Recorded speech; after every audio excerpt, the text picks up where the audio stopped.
Coca and I spent the last 10 minutes figuring out the right word of the day today because there's so many possibilities because of what's happening in the NFL with David Tepper and the Carolina Panthers. And here's where Coca landed, and I love it, except I never heard of it. Carolina Reaper.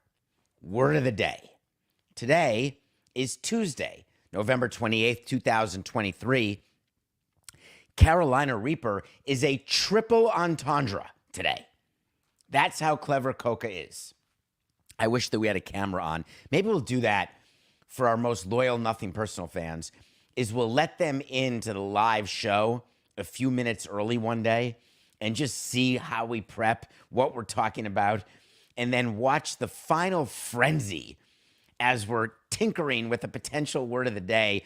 And then the way Coca gets inspired, I don't know if it's a Sharon Stone type muse or Albert Brooks or what he does, but every once in a while, and I don't mean rarely, I mean a couple times a week, he'll have this epiphany, and I like it because the night before I'll send the word of the day, or the afternoon before, what I think the word of the day should be, and then he'll decide, no, maybe this topic or that topic, or how about this, how about that. I was ready to go at 7:56 with Panther as my word of the day, talking about the animal, the panther. And Coca said, no. How about David Tepper's Ring of Fire? Get it? Your hot sauce show? Hoop burn, rim burn, fire, pepper. Wait a minute. And then I'm watching his brain go. Carolina Reaper, which is the hottest of the hot peppers, which is what people are saying is what it is to be the coach of the Carolina Panthers. Yesterday's show, we covered the Carolina Panthers again. We thanked David Tepper for all of his content. We said he's probably not on the Mount Rushmore, but he's getting there. We examined Frank Reich's press conference, some of his quotes, and then we stopped at 8:45. And at 9:15, ding, ding, that's my text alert, it's Coca. And Frank Reich was fired. Let me make sure that I understand how significant this is. Frank Reich was fired by the Colts about 380 days ago. He was then hired by the Carolina Panthers to take over that team in a very, very popular hiring. Very, very good head coach. Tepper said this is the start of a new era. My view is that all of the firings I've done, I found my guy. He gave him a long-term deal, tens of millions of dollars. Then they lost a game, and then a game, and then a game, and then a game, and then a game. They're now 1-10 in Frank Reich's first season as coach. It's only been 11 games. Who would hire a manager to a long-term deal and fire them in their first season? Who would ever do that? At least wait till after the first season. That's what I used to do. Sign a guy to a 3-year deal or a 4-year deal and then fire him after one season. It makes you look like you're incompetent, like a fool. On the other hand, you can say to yourself, hold on, I'm not doubling down on my mistakes. I'm going to take the bull by the horn, and I'm going to admit to the world, to the detriment of my own Q rating, that my hiring was bad. I was always willing to do that. It was a trade that made sense to me. We told you what David Tepper's record is since he took over as owner in 2018, the number of coaches he's gone through. He is now going to hire his 7th head coach. His 7th head coach. This makes my term with the Marlins look like the bastion of consistency. Let's dig a little deeper. What is it about the NFL versus MLB that would cause me to tell you that firing a head coach in football is a far bigger deal than firing a manager in baseball? And that is because it is my opinion that coaches in the NFL are more highly and directly correlated to winning in the NFL than managers are in baseball. It's not to say that managers aren't important. It's meant more to say that managers are more often scapegoats than they are reasons for winning. Now, of course, Bruce Bochy takes over Texas, and Texas wins the World Series. Query, could Ron Washington have been the manager of that team and won the World Series? Did Bruce Bochy do something in the clubhouse that made Garcia, and Simeon, et cetera, et cetera? I'm not sure. What I am sure about is that in the NFL, when you put your playbook together, whether you're calling offense or not, whether you're calling the defense or not, the head coach is responsible for a script. And people joke about the NFL being scripted. It's not. But what is scripted are games and game plans. In baseball, we tell you we have a game plan, an approach against a certain pitcher.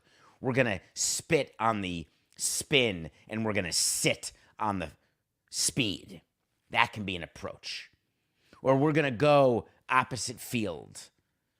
We can have a hitting approach. We can have a pitching approach that we try to talk to our players about. In the NFL, it's highly different. Not only do you have an approach against a team, you have a scripted set of plays that you run to start a game. You have certain things that you've set up over the course of a season. Bill Belichick was famous for that, where he would have certain formations that he knew were going to be scouted by other teams, and he would go into that formation and then run a play, go into that formation, run a play, make it totally consistent, and then week 16, go into that formation. The other team, rightfully so, expects there to be a certain play, and then boom, he runs a different play. When he needs it, touchdown. He had Tom Brady, but touchdown, Super Bowl, etc.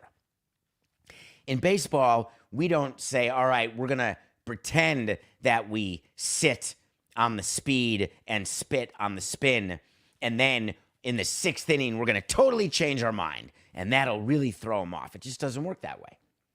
So I've always had great respect for NFL coaches, and I've always thought about how I would react to losing and how quickly I would go to firing, because in baseball, I would go there in lightning speed.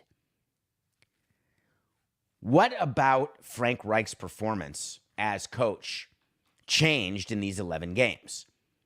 What did David Tepper learn about Frank Reich that he didn't know? That can be something that happens when you hire somebody from another team and you don't know them till you live with them. That's like trading for a player. Oh, I thought he was good in the clubhouse, and turns out he's a total turd. Or, oh, I thought he had a hard work ethic and a good work ethic. Turns out he doesn't do anything. Could that be the same with Frank Reich, or a head coach that you bring in, highly recommended, highly successful, and then, wow, he doesn't sleep on his couch, or wow, he doesn't have a game plan, or wow, he doesn't command the clubhouse? I guess that's possible.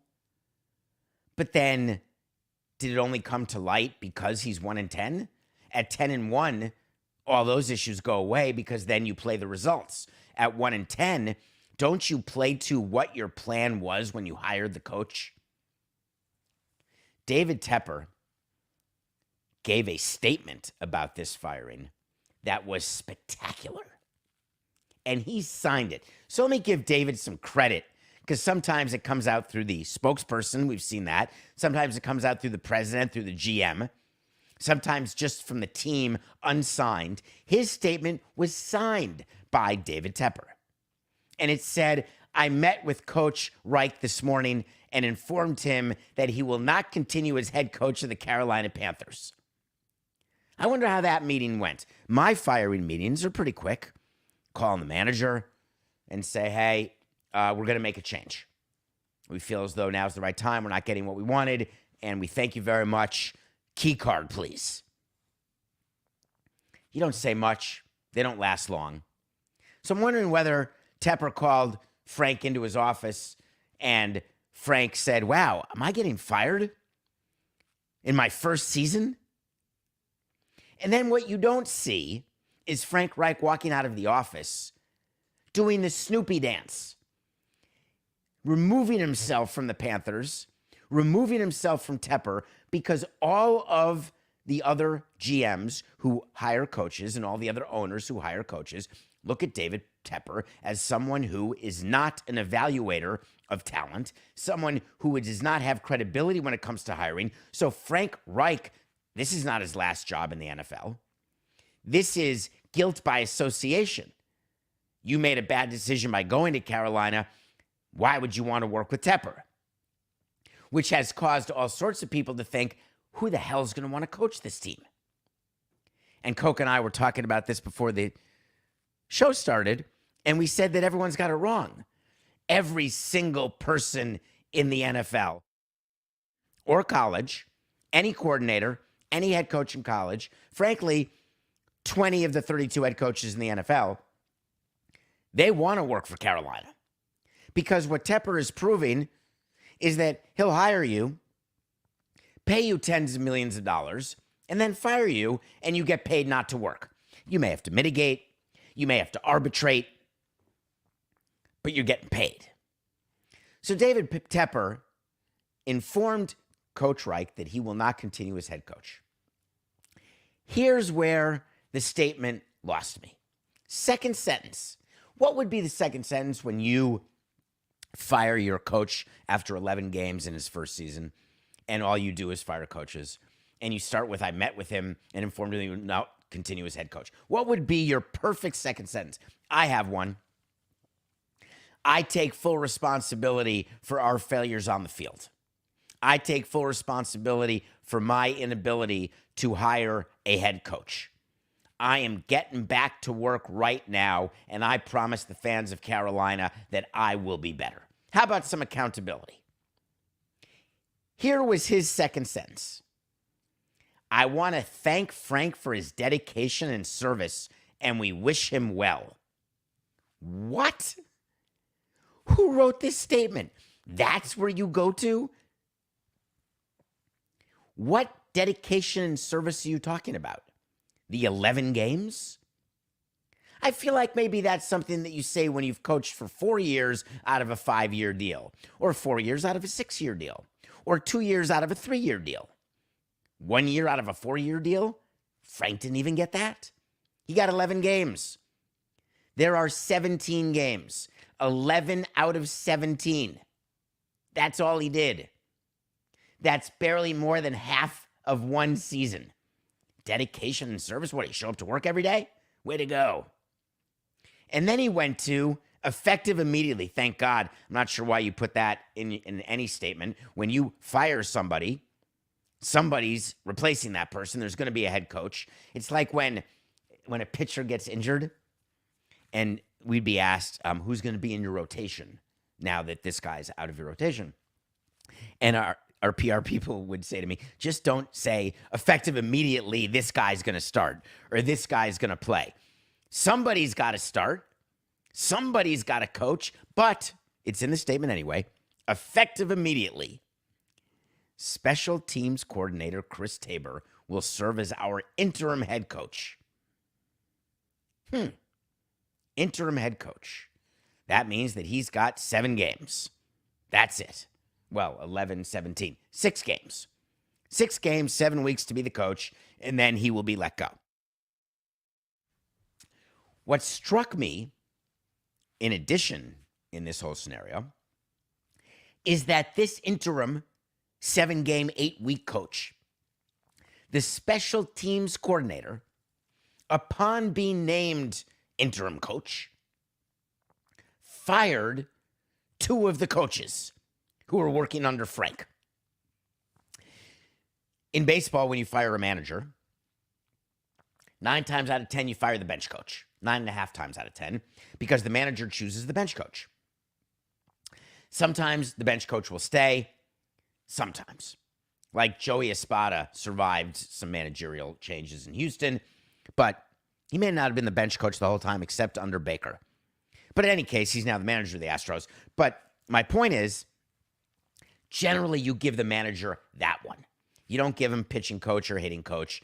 You don't give him third base coach. We made that mistake and gave Girardi the outfield coach, the infield coach, the bullpen coach, the catching coach.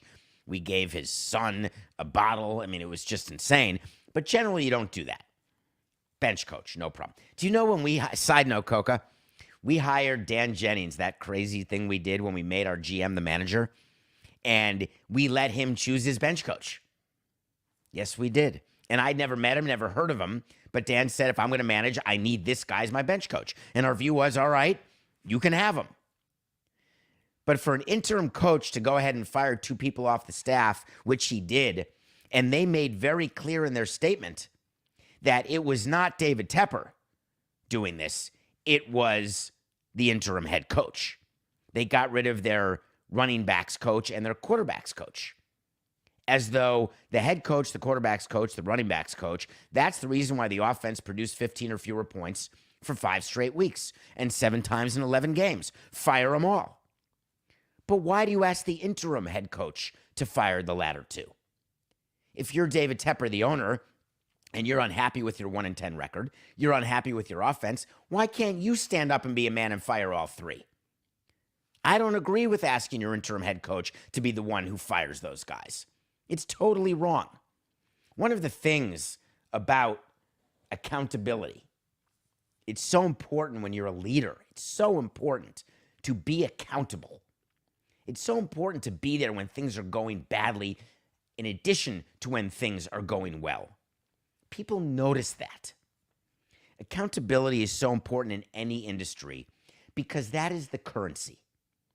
While we say it's business, and it is, and we say it's based on dollars and cents, which it is, part of getting people to give you money, whether you are a ticket holder, whether you are a reader of a magazine, whether you are a purchaser of a product, is the belief in the brand, the belief in the quality of the product, and in the belief that you are getting what you bargained for when you agreed to pay for the service.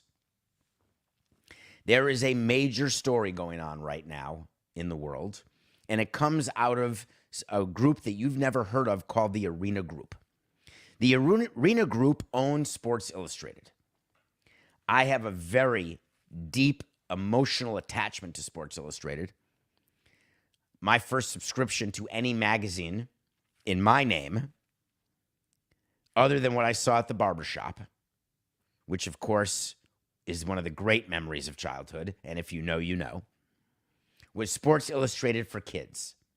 And I remember feeling like a man when at my bar mitzvah, one of my bar mitzvah presents is that I graduated from Sports Illustrated for Kids to the actual Sports Illustrated. That magazine being on the cover of Sports Illustrated was everything. When we decorated Marlins Park, if you go to the press box level right now at Marlins Park, although it may be gone now, but originally there were paintings framed of every time a Marlin appeared on the cover of Sports Illustrated, or any magazine for that matter, but Sports Illustrated was the big one. I remember the Jose Reyes Ozzie Guillen Sports Illustrated cover going into 2012. My, how great those days were. Dontrell Willis on the cover of SI as part of a climate change article. Sports Illustrated used to mean so much in terms of credibility of its authors, its stories, its content. You felt smarter when you read it.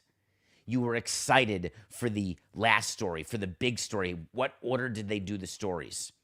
The SI mailbag, all of it. Yesterday was a day I won't soon forget. When an article came out in something called Futurism, which I'd never heard of. And I actually sent it to Coco wondering whether it was real, what the story was. And this article claimed that Sports Illustrated used artificial intelligence, AI, to generate not just articles, but also authors and bios of those authors. Which means that you may have been reading an article that was not written by a human being. Which means you may have read an article that not only was not written by a human being, but you were being tricked into thinking it was written by a human being. Because there was even a picture of the author that looked like a picture, felt like a picture. You'd have no reason to think it was anything other than a picture. There's even a bio. The man writing this article about outdoor sports and fishing has been an avid fisherman for 10 years and has written articles for 20 years on the subject.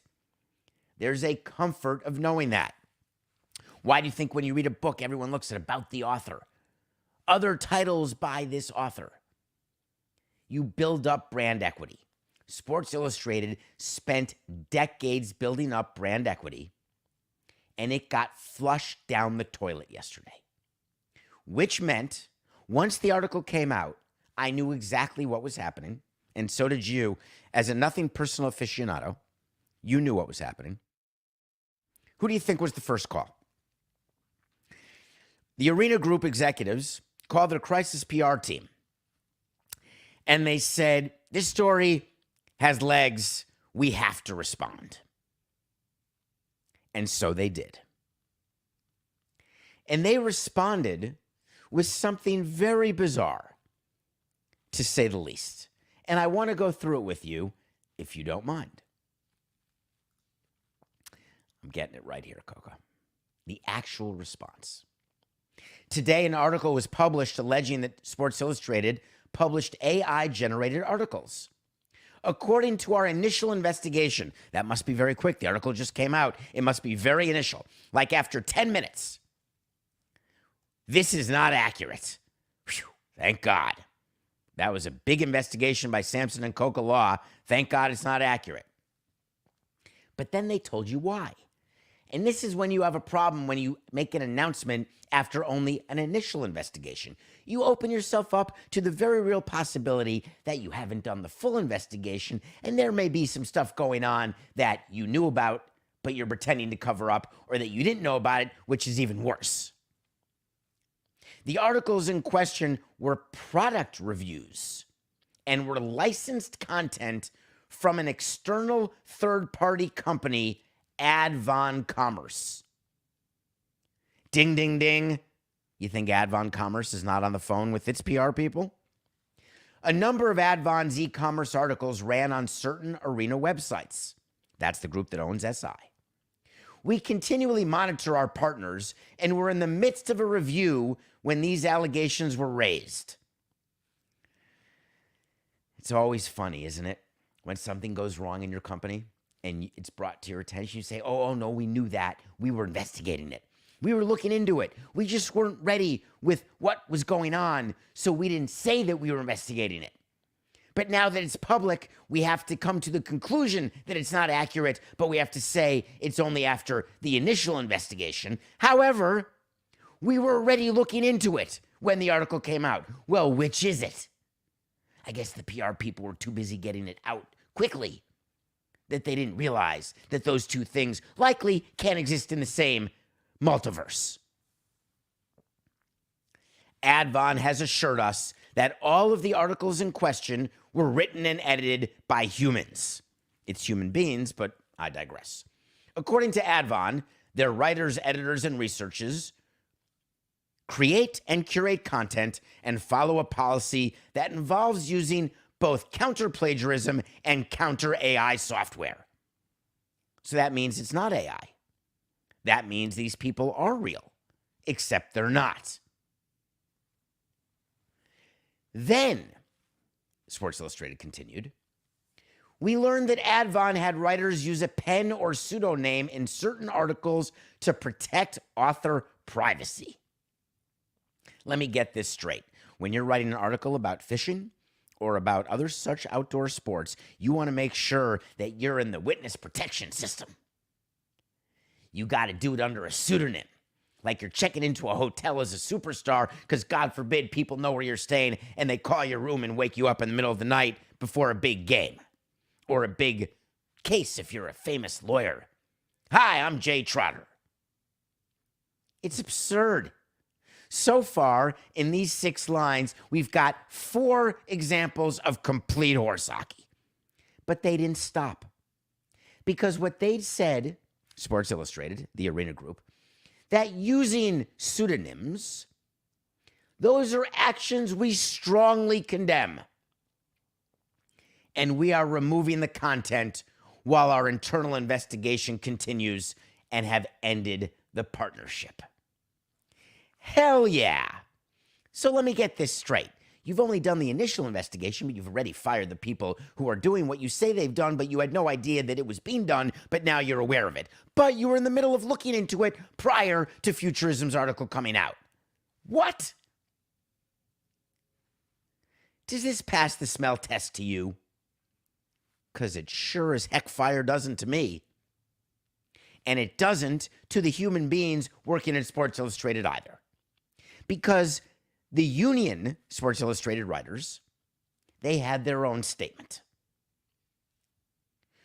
We, the workers of the SI union, are horrified by a story on the site Futurism, reporting that SI's parent company, the Arena Group, has published AI-generated content under SI's brand with fabricated bylines and writer profiles. If true, these practices violate everything we believe in about journalism. We deplore being associated with something so disrespectful to our readers. And that was their whole statement. Now, that's a really good statement written by writers. Because they say, if true, because there's a chance it's not true. And then what they say is deplorable is not the use of AI, it's the line about it.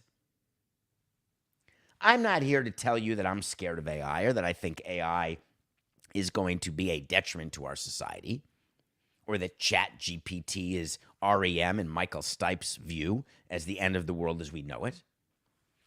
I'm here to say that, like social media and like so many other things in this world, including all photographs, given what I can do on my iPhone, and I am iPhone illiterate. I can take a picture and make it look like I'm somewhere totally different. David, that's called Photoshop. I'm telling you, I don't know how to Photoshop, but there are ways to Photoshop. And I thought it was just filters to make people look better than they look. And then you meet them and you're like, wow, that doesn't look like your Instagram photos. And I realized that it takes 20 minutes to do an Instagram photo, and I'm a one take, send it as is. Coco calls me and says, are you aware that your undies are showing? I mean, he hasn't said that, but that's an example of something that, whatever, that's the photo I took. AI, if it leads to greater efficiency, and it can help answer questions or write thank you letters or help with research or help make me better at what I do, I'm in. But you, as the listener, as the consumer, and I'm a consumer just like you are, just not of Nothing Personal. I'm a provider of Nothing Personal. You're a consumer. How would you feel if every day at 8 a.m. you tuned in live on Nothing Personal with David Samson YouTube channel, and this isn't me? This is some sort of hologram of me. I'm not actually here saying these things. This was totally AI generated. This was totally AI generated. This was totally AI. I think that's how Milli Vanilli got caught. Didn't their lip syncing tape like get stuck one time and they were at a concert? Girl, you know it's true. Girl, you know it's true. Well, that's not part of the song. Girl, you know it's true. I shouldn't be laughing at this. This is a big story. You're going to hear more about this story, and here's why. Because the Arena Group is going to have to finish its initial investigation, and they're going to have to fire somebody. If it's someone who hired this ad Von group, if it's the editor-in-chief, whoever it is, this story doesn't end today. The union doesn't just have this statement. The entire writing community, the entire magazine purchasing, article reading world does not just let this go, because this is an inflection point. We need to know as readers, what are we reading? Go back to the SAG-AFTRA strike, which is being voted on next week, whether or not the strike will end and they'll accept the new terms. The writer's strike that ended and that was voted, the new CBA is done. One of the big issues was AI. Because if studios can use AI, there aren't any HR issues. There's no future rights issues. If you have an AI writer, an AI actor, that's it. You don't get a percentage of the gross. You're a robot. Would you want to know going into a movie what's what and who's who? Is that really Julia Roberts? Or is it just a hologram of Julia Roberts? I'm going to give you an official wait to see here, Coca. Wait to see. The Arena Group fires somebody, and you can book it. All right, we come back. We're going to review another movie that just is available for purchase. I've now seen Oppenheimer, and it fits perfectly with our previous story because sometimes technological advances may be a detriment to life. We'll be right back.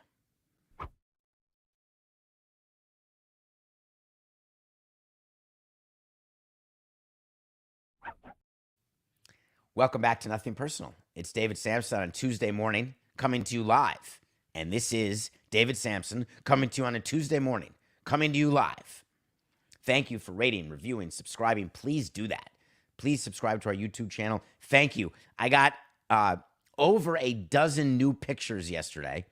And not all of you send pictures, obviously. But when you do, I love it.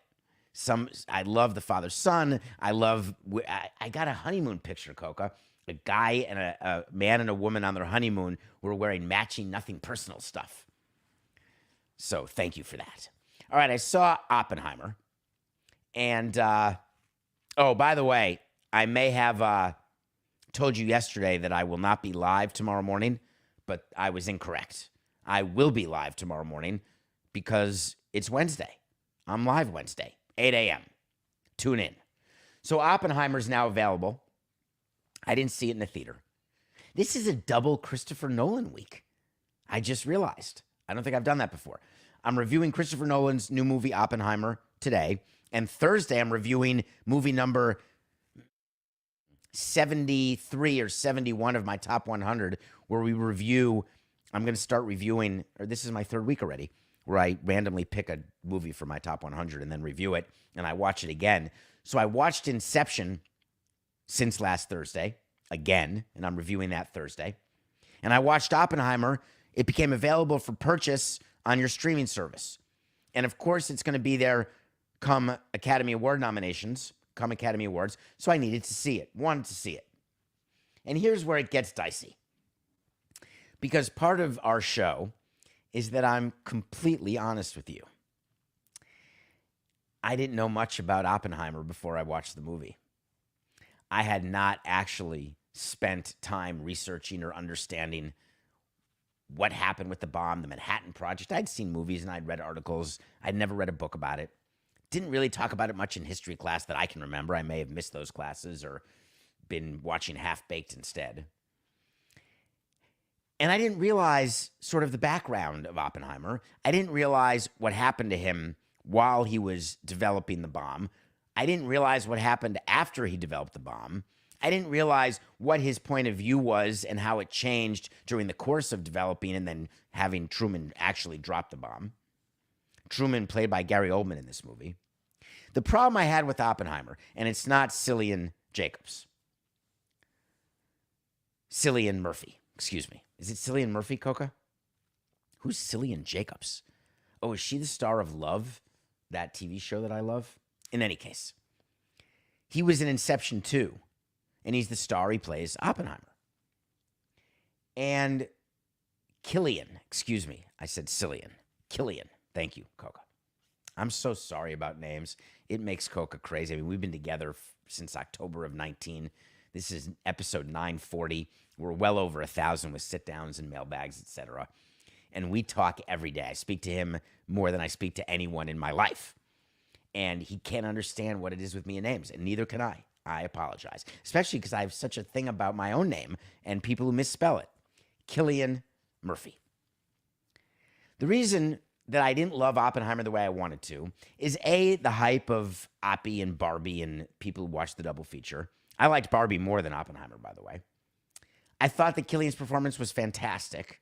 There were times I couldn't understand what anyone was saying, and I should have put subtitles on, and I didn't. But I thought that it was too big a vanity project for Christopher Nolan. Like trying too hard to be Christopher Nolan. What makes Christopher Nolan one of the greatest filmmakers of my life is when he was just making great movies and he wasn't trying to be or beat Christopher Nolan of yesteryear. When you try to live up to who you are, what you've been, and what people expect, all of a sudden the quality can change. because it's in your head. It's almost like playing not to get hurt, and that's how you get hurt. I feel like Christopher Nolan went too far in Oppenheimer, unnecessarily. I found that it dragged. It's a 3-hour running time. I watched it in increments as though it were a limited series. I think I watched it over 3 sittings. I couldn't sit there for a full sitting, whereas Inception was like 2.5 hours. I didn't move. I didn't look at my phone. We'll talk more about that on Thursday. So I guess what I would say to you is you have to see Oppenheimer because it's important to know about that part of our history that's 80 years old. It's important to understand what was going on, what the frame of reference was, the importance of what it means to drop an atomic bomb, what it is to develop an H-bomb, what it is in a world, in a global economy that some people can say is hanging on by a thread. What is it to have someone have something you don't? How important is it that either no one has it or that everybody has it? Is it the same thing? These are all things that you'll think about when you watch Oppenheimer, and I would suggest that you do. There is zero segue to our next topic, other than music. You know what I want? I want to talk to Samson. So you want to talk to Samson. Thank you. Get on my Twitter, David P. Samson. You can follow. We have fun on Twitter. You can also go to davidsamsonpodcast.com and get your Cyber Tuesday merch. It's Hanukkah time, almost Christmas time. Or you can ask me a question, and I may answer on the show. I try to respond to as many as I can. Too many, which is, I'm thankful. You have no idea. You have no idea how depressing it is when you can answer every single question or DM. Not depressing, it just means you're starting out. I actually would not depressing. That's the wrong word. Ready? 4869. I loved that I was once upon a time able to answer everybody's questions and everybody's DMs. And it became an obsession where I would really try to respond to everything. It's just impossible now. David, I am one of your biggest fans in St. Louis. Ooh, that narrows it down to 3 people I know. But this is actually from someone I don't know in St. Louis. But there must be 1 degree of separation to the people I do know and love in St. Louis. I'm going to read that again because that sentence felt good. David, I'm one of your biggest fans in St. Louis. You happy with all the signings they have made so far? Seems like their pitching will be so much better and they should win the Central, right? Well, thank you for asking. And unfortunately, you're not right. And I'm sorry to Cardinal fans out there, and I know there are a lot of you listening. But you gave Sonny Gray $75 million yesterday. $25 million a year for 3 years for Sonny Gray. Yes, an unbelievable season last year. No doubt about it. A rotation completely redone because of your great lineup with Goldschmidt and Arenado. Sonny Gray is your 1. Miles Mikolas is your 2. You brought in Lance Lynn as your 3. Lance Lynn, he's a 7. Steven Matz, you signed to a 4-year deal. Congrats, spending money. He's an 8, but he's your number 4. But you brought in Kyle Gibson as your 5. He's a 12. John Maziliak, your president of baseball operations, wants you to believe that you now have depth, that your team is way better today than it was when the season ended. Damn right, because you're 0-0. And the Cardinals had the most disappointing season of any team last year. No, they were top 5, though. No, nothing will beat the Padres, Mets, and Yankees. But Cardinals were a disappointment. They were my pick to win the division. They didn't win. It was terrible. So they set out to redo their pitching staff. News alert. You don't win with quantity. You win with quality. You don't win a ring with depth and mediocre signings. You know this, St. Louis. When you were winning rings, you had aces. There is no ace in this bunch. They're fine. You bring in Sonny Gray as your number 3, forget giving him $25 million because he's not worth that. Bring him in as your 3. Gibson in as your swing guy. Lance Lynn is your swing guy you're happy to release once he gives up home runs like he did last year, which he'll do again at Busch, then I'm in. But don't piss on my leg and tell me it's raining. St. Louis fans deserve better. They're smarter. They know more.